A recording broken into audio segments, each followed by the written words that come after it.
Écoutez, merci d'abord pour m'avoir invité.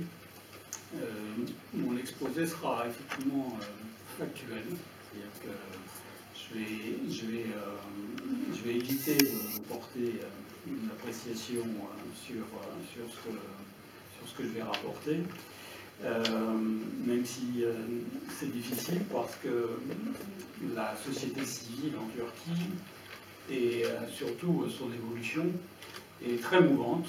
Je pense que si vous suivez un petit peu l'actualité, vous comprendrez qu'elle peut effectivement changer du tout au tout du jour au lendemain. Donc elle a évolué dans des sens contraires depuis l'an 2000. Et elle évolue de jour en jour. Ce matin même, il y a 1128 universitaires qui avaient signé une pétition pour demander la cessation des hostilités dans le sud-est de la Turquie contre les populations kurdes et qui demandaient le rétablissement du processus de paix dont les leaders viennent d'être arrêtés ce matin parce que le président Erdogan, hier, dans un discours enflammé, commence à son habitude, les a traités de traîtres.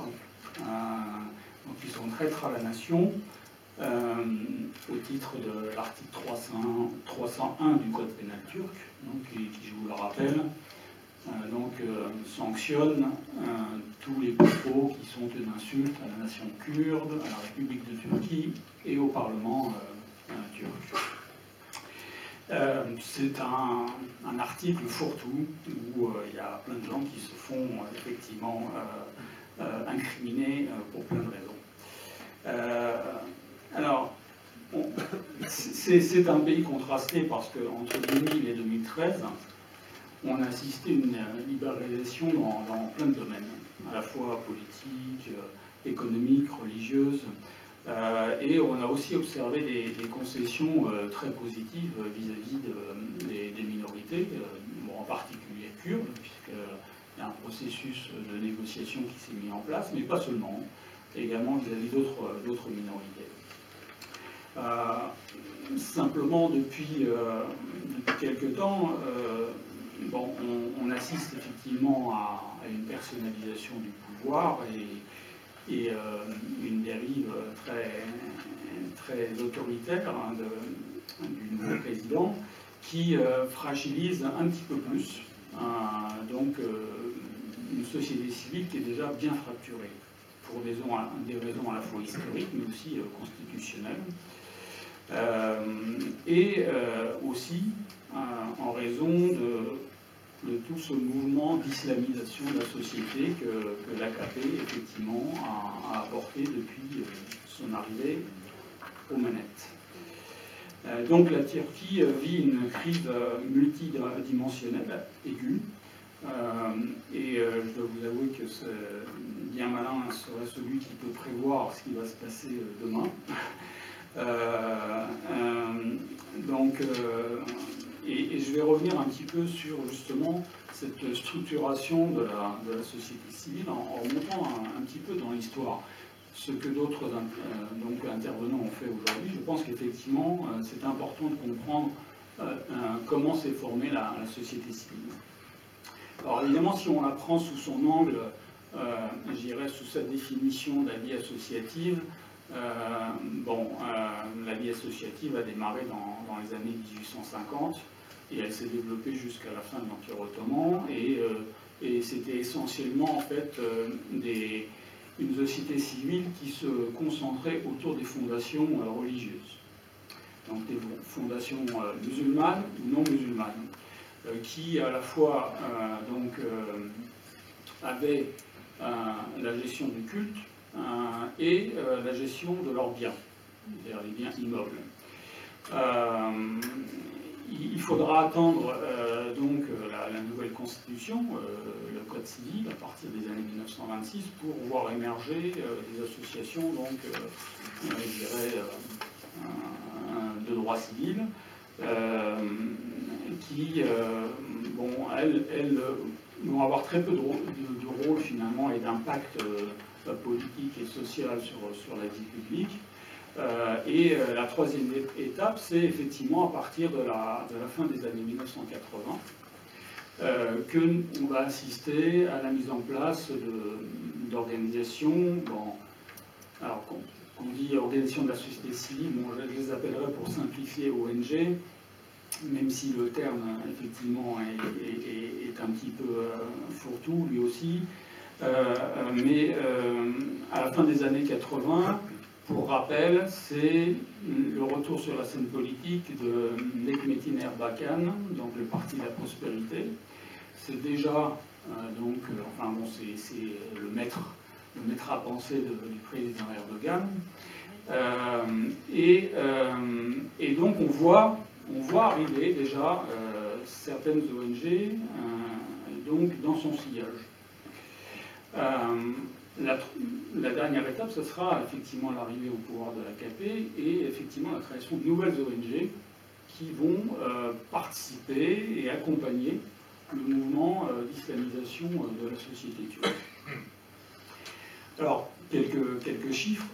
Quand on parlait de fondations dans l'Empire ottoman, c'était plusieurs dizaines de milliers pour les fondations musulmanes et environ 170 pour les fondations non musulmanes.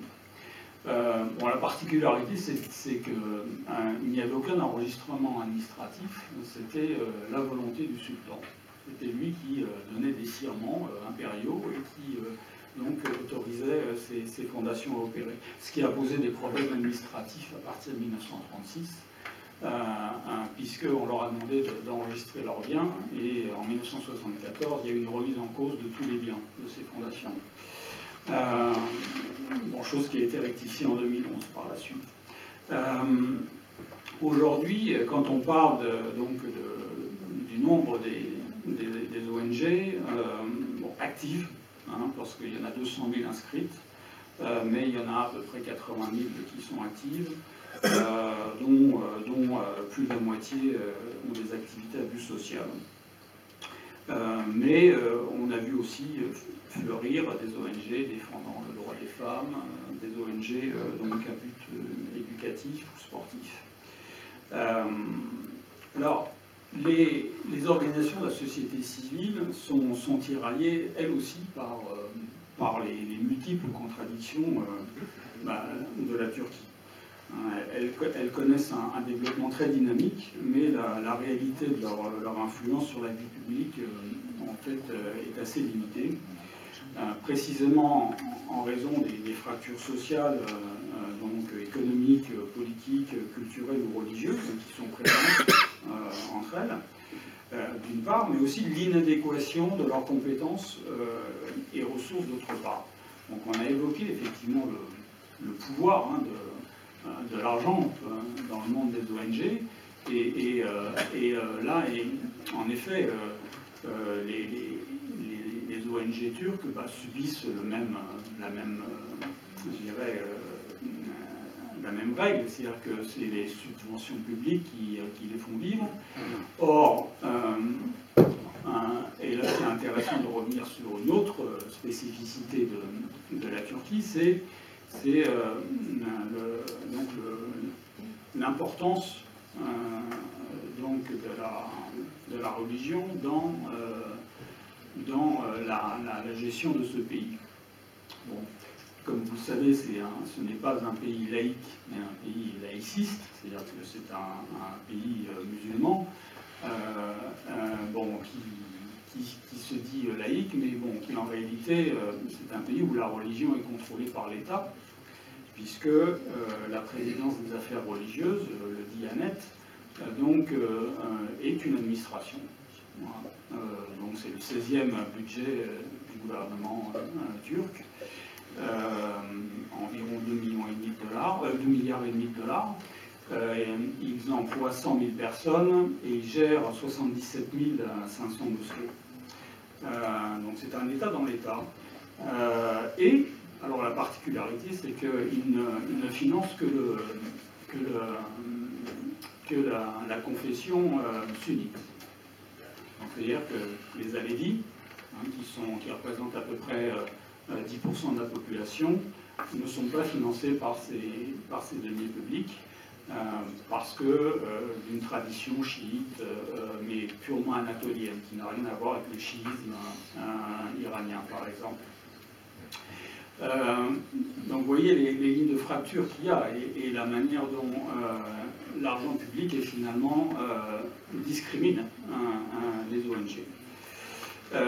Bon, sans compter bien sûr que les fondations des minorités non musulmanes ne sont bien entendu pas financées par l'État. Alors, en plus de ça, on est effectivement dans un pays où l'état de droit s'était beaucoup amélioré dans les années 2000, à la faveur des mesures qui étaient prises pour réformer le pays et se mettre en harmonie avec l'acquis communautaire européen. Là aussi, grâce à de l'argent, puisque l'Union européenne a dégagé un budget d'1,5 milliard d'euros pour cela. Alors évidemment, là aussi on peut dire que les ONG qui se sont engouffrées dans ce mouvement n'étaient pas là que pour la démocratisation du pays, mais aussi pour en retirer quelques bénéfices. Bon, il n'empêche qu'il y a à peu près 1350 ONG qui ont participé à ces réformes et qui étaient plutôt systématiquement consultés par le gouvernement. Bon, c'est à l'époque où je dirigeais la SIDH et effectivement, même nous avons été invités par le gouvernement turc à venir auditer ce qui se passait dans le pays à l'époque, en 2004. Bon, il y avait effectivement une société civile qui était beaucoup plus écoutée par le gouvernement et qui semblait adopter une nouvelle attitude, en tout cas vis-à-vis de la population et de ses représentants civils. Alors, qu'est-ce qu'on peut dire sur ces organisations de la société civile? Bon, elles sont finalement à l'image, je dirais, de la tradition du pouvoir dans ce pays, c'est-à-dire qu'elles sont peu adeptes des principes de tolérance, de démocratie interne ou de bonne gouvernance. Mais bon, là, je pense que, bon, sans vouloir rentrer dans un exercice de comparaison, je pense qu'on retrouve ça dans de nombreux pays, y compris dans nos pays, y compris en France. On n'aime pas trop partager le pouvoir, y compris dans les ONG. Les domaines dans lesquels elles se sont développées le plus entre 2000 et 2013, c'était précisément dans le domaine de la promotion des droits de l'homme, dans le domaine de l'égalité des genres, la promotion de la non-violence, de gros efforts de fait pour combattre tous les mauvais traitements et tortures dans les prisons et dans d'autres domaines dépendant des forces régaliennes, et le développement durable. Et bon, tout ça, ça s'est passé donc sous l'ère de Erdogan, Premier ministre, et de Abdullah Gül, qui était ministre des Affaires étrangères à l'époque, et également jusqu'à sa présidence à Abdullah Gül. En termes de contrôle, et c'est là un point important parce que j'ai rappelé tout à l'heure que les finances effectivement discriminent clairement la destination des fonds publics. Bon, et elles sont aussi soumises à un contrôle un petit peu disproportionné et surtout arbitraire, parce que c'est le ministère de l'Intérieur qui est à la fois responsable de leur enregistrement en tant qu'organisation, qui est responsable de leur contrôle fiscal et qui aussi veille à ce qu'ils ne soient pas engagés dans des activités illicites. Bon, donc c'est un pouvoir exorbitant qui effectivement, en tout cas, décourage beaucoup de gens et surtout les donateurs d'ailleurs. Donc c'est un point important à connaître. Alors, qu'est-ce qui s'est passé à l'arrivée de l'AKP? Non, cette société civile, effectivement, a subi l'influence de l'AKP et de nouvelles structures donc, sont venues se mettre, non pas en concurrence, mais en tout cas en parallèle des structures existantes pour accompagner ce mouvement d'islamisation. Je vous donne quelques exemples. Au début des années 90, donc quand Erbakan était là, c'était deux associations se sont créées. Une association de défense des droits de l'homme qui s'appelle Mazlumder et qui a été en fait créée en réaction au caractère trop laïque de l'autre grande organisation des droits de l'homme qui s'appelle l'IHD, l'Association des droits de l'homme de Turquie, qui refusait le port du foulard au sein de son association. De même, il s'est créé une association des industriels et commerçants turcs, donc le MÜSİAD, donc en 1990, qui, quand on regarde les statuts ou la mission, on ne parle pas du tout d'islam, mais c'est une organisation qui est inféodée effectivement au mouvement islamique.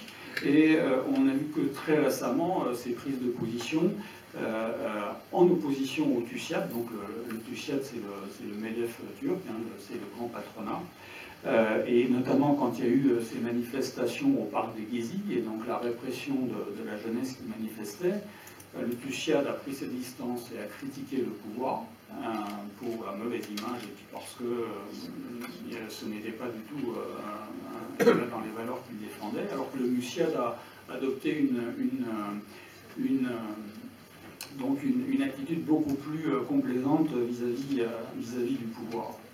Bon, le MÜSİAD, c'est quand même 35 000 sociétés dans toute la Turquie, présentes dans 71 villes.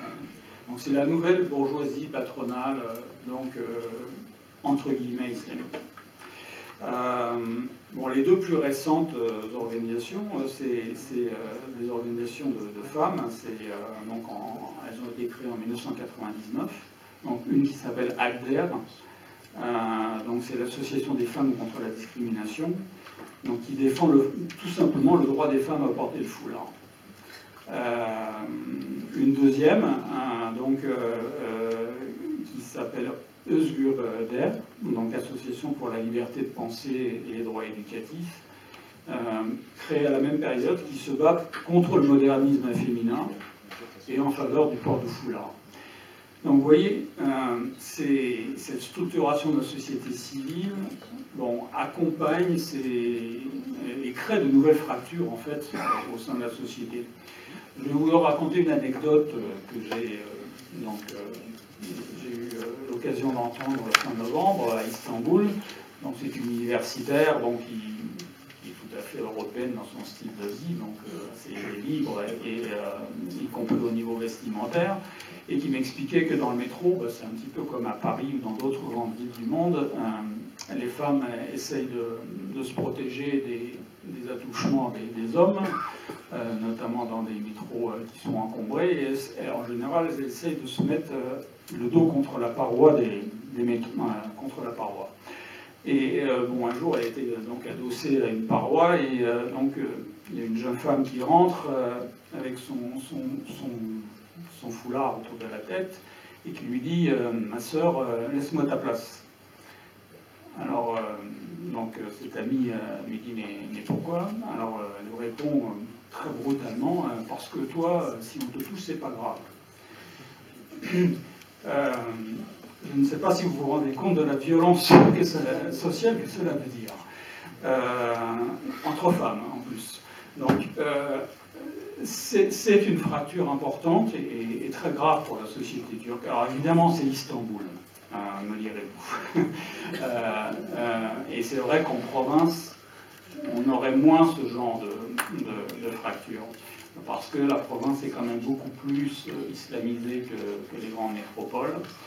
Mais malgré tout, c'est une violence vraiment importante au niveau de la société. En tout cas, c'est ma perception des choses, mais je peux me tromper. Alors, quelle est l'actualité politique aujourd'hui? C'est vrai que depuis début 2014, les choses se sont dégradées et ça aura un impact durable maintenant sur la société civile. Bon, au-delà de toutes les fractures donc, historiques, musulmans, non-musulmans, sunnites, alévis, également la fracture économique entre Istanbul et puis le reste des régions, et notamment les régions du sud-est qui sont complètement appauvries et délaissées au niveau des budgets de l'État. Donc vous avez maintenant donc, cette fracture liée finalement à l'islam et à une certaine pratique de l'islam. Mais vous avez aussi, depuis début 2014, la confrontation entre le clan Erdogan et les gulenistes. Et ça a également des répercussions très importantes. Donc, les gulenistes, hein, c'est les adeptes de Fethullah Gülen, qui est le président d'une confrérie islamique qui est exilé aux États-Unis, bon, qui a été à un moment un allié de l'AKP et qui maintenant est en opposition frontale. Et d'ailleurs, tous les gulenistes de Turquie sont aujourd'hui l'objet d'une chasse aux sorcières. Qu'il s'agisse de magistrats, de policiers, de militaires de haut rang, etc. Donc, on est aujourd'hui dans cette optique-là. Donc, ces lignes de rupture donc, se ressentent de manière très aiguë hein, dans la société, et on voit maintenant, à travers la politique du président, qui est arrivé maintenant à ses fins, finalement des revirements. Parce qu'on observe que les militaires de haut rang qui l'avaient fait emprisonner dans l'affaire Ergenekon viennent d'être libérés, certains, et donc reviennent aux affaires. On recommence à avoir un discours très dur vis-à-vis des minorités non musulmanes ou vis-à-vis des Kurdes, bien entendu, puisque là c'est carrément la guerre. Et on a aussi des revirements dans la politique étrangère, puisque, comme vous vous en rappelez, à une époque, Erdogan était très agressif vis-à-vis d'Israël et avait même d'ailleurs créé là aussi une organisation de la société civile pour aller mener l'expédition du Mali Marmara sur les côtes de Gaza. Et aujourd'hui, il fait machine arrière et il reprend langue avec Israël au nom d'une stratégie que d'autres ont évoquée tout à l'heure contre l'axe Syrie-Iran.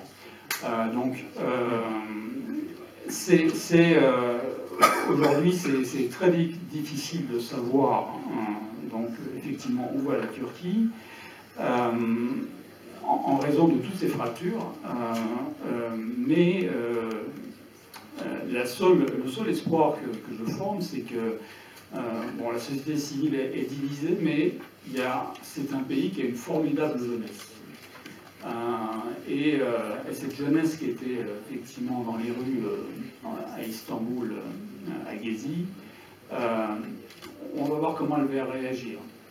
J'ai un de mes amis, donc universitaire sciences politiques, Vaskim Orhan, qui est un fin connaisseur de la politique de la Turquie, qui me disait cet été que c'est le dernier sursaut, je dirais, autoritaire avant une stabilisation beaucoup plus démocratique de la Turquie. Bon, je ne sais pas s'il était optimiste cet été, mais j'espère en tout cas qu'il a raison, parce que c'est un pays qui est au bord du chaos. Voilà, merci.